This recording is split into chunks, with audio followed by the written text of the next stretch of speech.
Let's bring in VETCOM founder and U.S. Marine Corps veteran Kate Monroe, along with former acting Homeland Security Secretary Chad Wolf.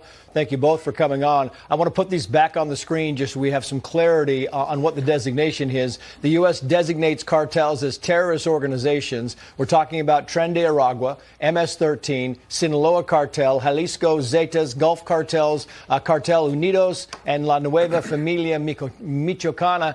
I mean, you look at these things, and it's kind of amazing. And I want to play some sound from an expert who's got his take on what might happen now and next. Let's say Sinaloa Cartel is now designated as a narco-terrorist organization equal to that of Al-Qaeda or ISIS. This now allows the CIA to initiate their own mitigation efforts against those organizations. It could be against their transportation networks, it could be against their money laundering aspects. I mean, the cartels have got to be, Chad Wolf, reassessing their strategy. Oh, without a doubt. I think this is a clear signal by President Trump and his team that it's not going to be business as usual. And again, as you know, identifying these as foreign terrorist organizations not only allows unique and different authorities that you would otherwise have, but it's a whole of government effort, right? It's not just a law enforcement effort. It's the intelligence community and others start to get involved in this fight. It's exactly the right thing to do, because of the human trafficking and the illegal narcotics that we've seen all of these groups really partake in particularly over the last 4 years, in growing in strength and power. And I think President Trump has said enough is enough, and he's taking this unique action to do something different. And you talk about unique action. I want to put up some video. These are the Reaper drones we've been talking about, Kate Monroe. And you put these drones up, right? They are not weaponized. We should point that out. This is kind of for surveillance mostly. But you have the Reaper drones, and then you have President Trump talking about the drones, being asked about that today. Watch.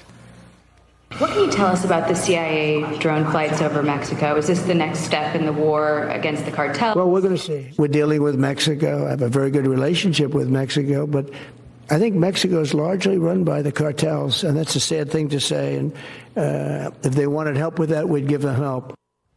I mean, the cartels are on notice now, Kate. I think everybody's on notice. I love it. You know, I live down in San Diego in a super sanctuary city now. I've been down to the border many times. Right. I've told you several times, you see people coming over, 30 people with the same luggage. You know damn well what's in that luggage. So I love this for America. I was one of the first people to say, send the troops down to the border. Now we have the Marines down there. We got the drones in the sky.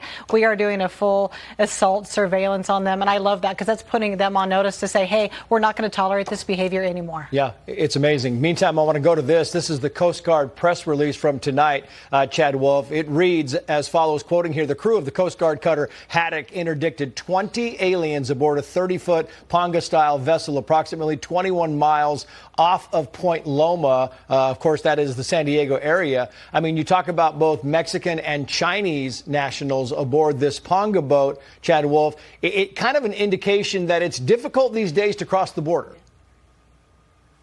Well, it is difficult. Look, this is that route up to San Diego in Southern California and the Pacific Ocean is a common route that we see a lot of smugglers, and Coast Guard is very active. CBP, Air and Marine operations are very active in that area. But so it continues, whether it's on land or in sea. What we know is that the cartels and others are going to continue to push individuals out there unless the United States Coast Guard, CBP, and other law enforcement continue to be active, and they will under President Trump. And I think, look, they're going to continue to try and find unique ways to get people across that border. But I think our law enforcement are up to the challenge. Yeah, it really is. It's kind of amazing. And FoxNews.com writes the following here. Chilean migrants charged in Travis Kelce, Patrick Mahomes, Joe Burrow multi-million-dollar heist. It goes on to read, 7 migrants from Chile have been charged in connection with a nationwide spree of burglaries that victimized high-profile athletes, including Travis Kelce and Patrick Mahomes. And I bring this up because, one, it's interesting because you have some big names involved here. But, two, it's kind of a part and parcel of the bigger picture, which is that in the first month of this administration, they have been hugely successful when it comes to immigration. They've been amazingly successful. I mean, you feel like he's already been in office for a year. It's been about 5 minutes, and look what they have already accomplished. And it's sad that, what's getting publicity is that these multimillionaires were showing that they were robbed. But there's people in San Diego that migrants are camping out in their backyard, robbing them during the day. There's been young women assaulted, children that have been killed and slain. I am so impressed with this administration's stance that they've taken. They said what they would do, and now we see them doing it. I love Tom Homan for going to round up all of these criminals. We need to get them out of our country and protect our national security. Kate Monroe, Chad Wolf, thank you both. And coming up, horrifying news about